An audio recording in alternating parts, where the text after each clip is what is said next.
Welcome back to our study of Bourgogne, and we went through some of the basics, and now we're going to talk about each of the regions in particular and the areas and the villages within those regions. Now, what were those 5 regions? Can you remember them, that you can name them off?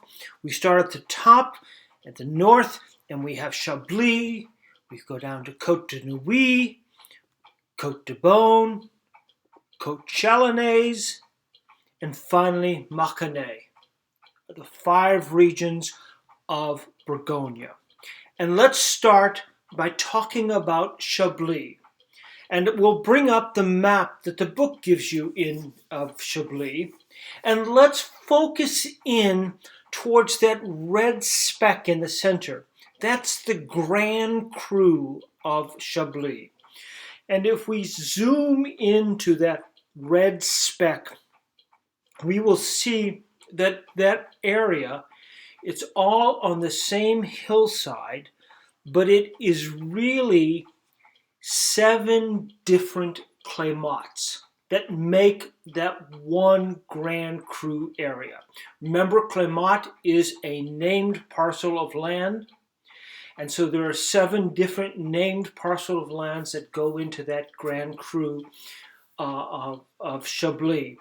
And a lot of people try to memorize these. As far as I've seen, we don't have quizzes that ask us particular questions about the names of these 7 different clémots, but you should know that there are 7 of them in the Grand Cru of Chablis. If we go back out and we look again at the overall area of Chablis, and let's take and look at this entire golden area that we have on the map here, and let's overlay that map from the book. And you'll see that the map from the book covers only about half of that golden area, maybe a little bit more, 2/3 of it. And in the center, of course, is Chablis.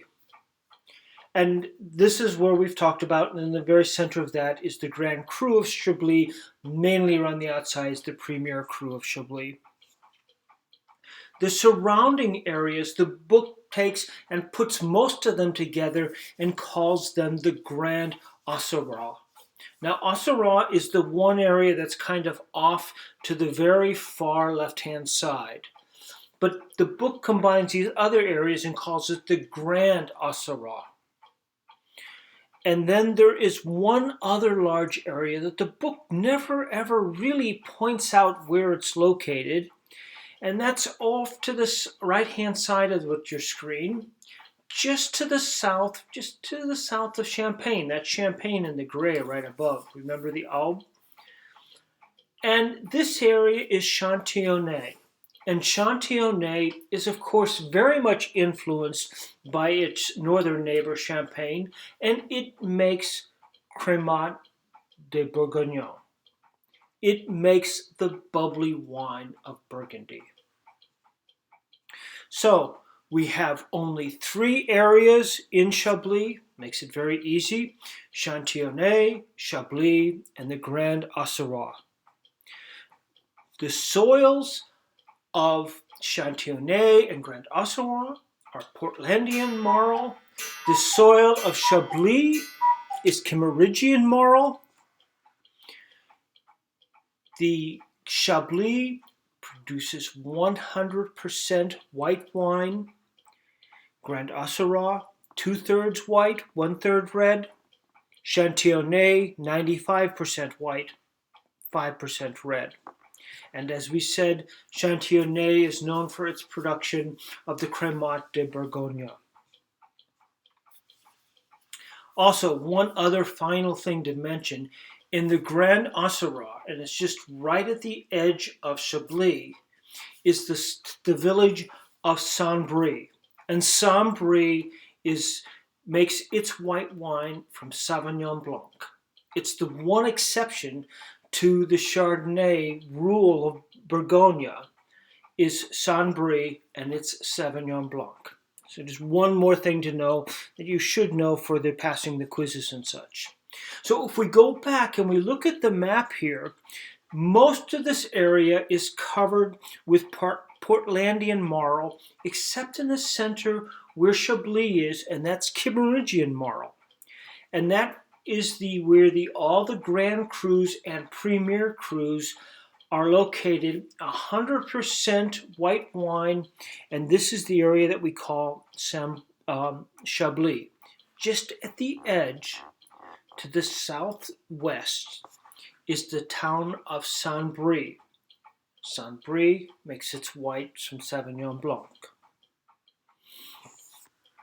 Overall, in the Grand Auxerrois, it's 2/3 white, 1/3 red. It sits on Portlandian marl.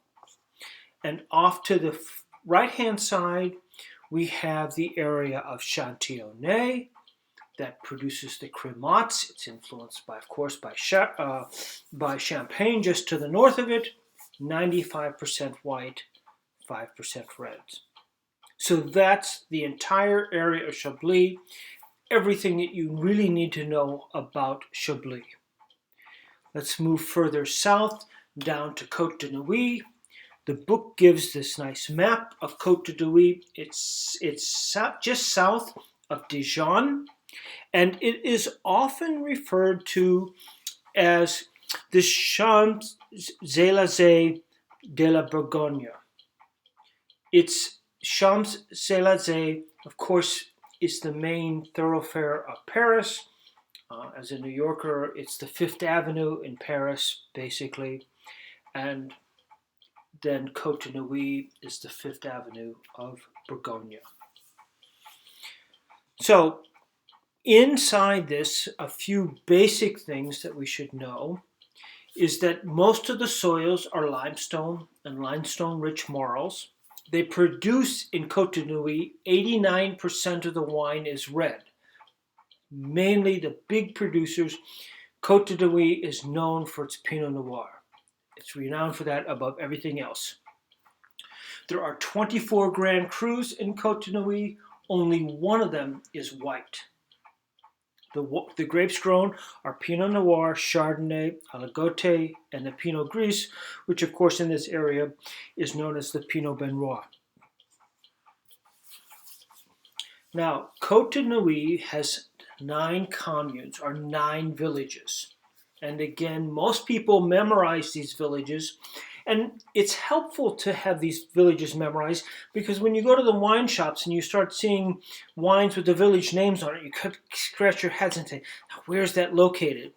So take some effort to memorize these, and we'll go through a few different tricks and mnemonic devices to help remember. One of the tricks and mnemonic devices is given by John that says that many fine grapes make Chambolle very, very fine grapes. And of course, the first letter of every word corresponds with the first letter of the villages from north to south. So let's go and let's investigate these many fine grapes make Chambolle very, very fine grapes. We start with Marsanais. Marsanais is at the top northern part of Côte de Nuits, and it's known for its delicate and fruity rosés. There are no Grand Crus and no Premier Crus in Marsanais. The next town down is Fisson. Fisson produces reds that are worthy of being cellared. Then we have Gevrey-Chambertin. It has 9 Grand Crus. And then we get down to Marie Saint-Denis, which has the power of Gevrey and the aromatic profile of the Chambolle. Now, we're going from Gevrey, the pinnacle of Pinot Noir, down to Chambolle, which produces white wines. And so here we see this change here, Marie Saint-Denis, that sort of sits in the middle. So continuing down, Chambolle, Musigny. It's the only white Grand Cru in Côte de Nuits. All right, so it's surrounded by red. And then we get down to Vougeot.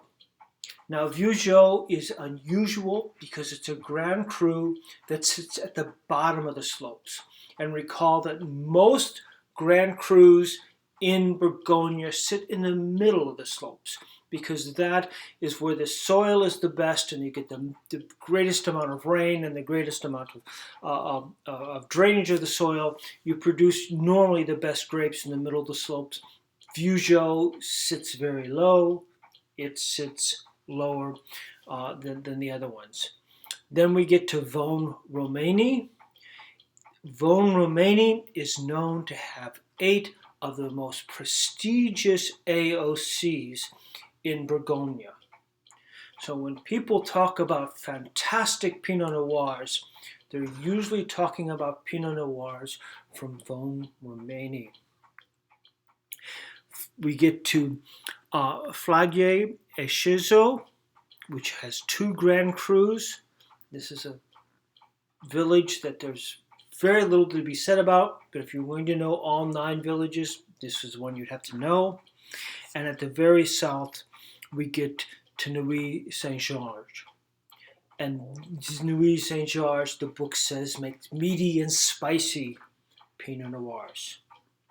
So if we go back to our map that we have in our book, we start off with Marsanne. Marsanne is known for its dry, fruity rosés, right? We then get down to Fisson. Fisson makes reds that are worthy to cellar. Gevrey Chambertin,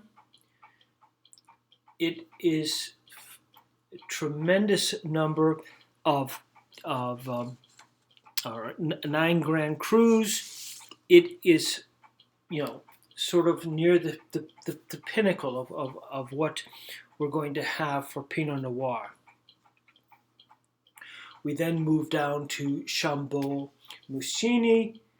That is the one white Grand Cru in Côte de Nuits, right? Chambolle-Musigny, white Grand Cru. Vougeot, the slopes are at the bottom of the slopes.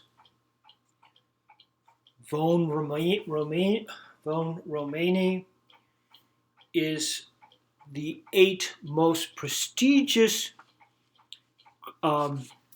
AOCs within Bourgogne and with respect to the Pinot Noirs. And finally, the Nuits Saint-Georges, which makes the meaty and spicy reds. So these are the ones that we have to remember, and a little bit of what's important about them. And I put these together with this little thing that I just use to help me remember. Marsanne gives a fruity rosé. Fisson, so far north you need your Flisson. Gevrey Chambertin has 8 Grand Crus to beat the bond. Chambolle-Musigny, the only Grand Cru, and I got to skip Moret Saint-Denis. Vougeot sits very low. Vosne Romanée, 8 prestigious AOCs that aren't very rainy. And Nuits Saint-Georges, the last of this here chart. So that takes us through those from Côte de Nuits. And I'm going to conclude here. We'll finish up with the 3 remaining regions in the next presentation. Talk to you later. Bye-bye.